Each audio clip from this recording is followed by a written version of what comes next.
Hello, my name is Sarmistha Talukdar and I'm a Bengali, queer, multiply disabled person from India, currently residing in Shokohokan or so-called Richmond, Virginia. I'm neurodivergent, disabled and chronically ill. I come from a family that was forced to become refugees in their own land after the partition of Bengal. As a Bengali, my history, language, and cultural practices are integral to how to exist, feel grounded, and move in my own being as well as in the world. Living on occupied turtle land often forces me to separate my identity from navigating even the most basic needs and day to day activity.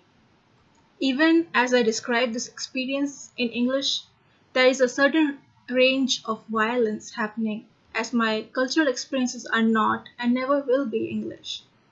For me, person centered practice would mean the ability to be my whole complete self while I navigate the world, ask for, and receive my access needs. It means considering my language barriers, challenges in communicating when I'm non speaking, respecting my cultural practices, and respecting my consent when I need support without assumptions, minimizations, or any form of forced assimilation. Person centered planning when they center the person, their lived experiences, their consent, asks, and needs are culturally responsive. However, person centered practices are not what I have experienced so far. Most providers do not know, understand, or ask about my cultural practices. Most providers do not prioritize Bengali speakers or non speaking clients. ASL is not accessible to me either, as it's still English, a non native language.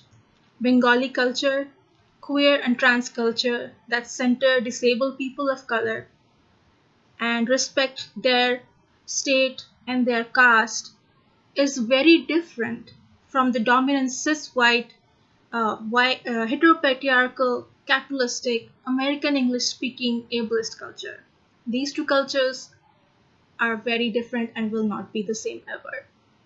I have deep relationships with my human and non human ancestors, and those relationships are very important to me for my well being.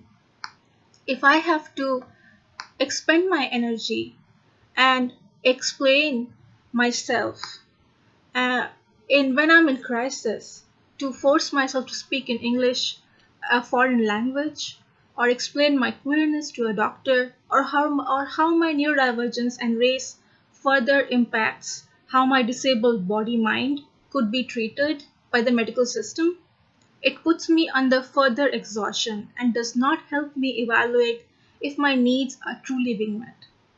It would be very helpful if providers related to my identity and how it intersects with various forms of oppression, be it gender, sexuality, race, language, citizenship status, or lack of. That way, I can focus more on receiving the care I need than continuously having to explain myself, my sense of belonging and connection, or educating the providers. I would feel supported, comforted, and relieved to find providers whom I can relate with the entirety of my human being. And I would feel celebrated if my access needs that are tied up with my culture were respected at all times.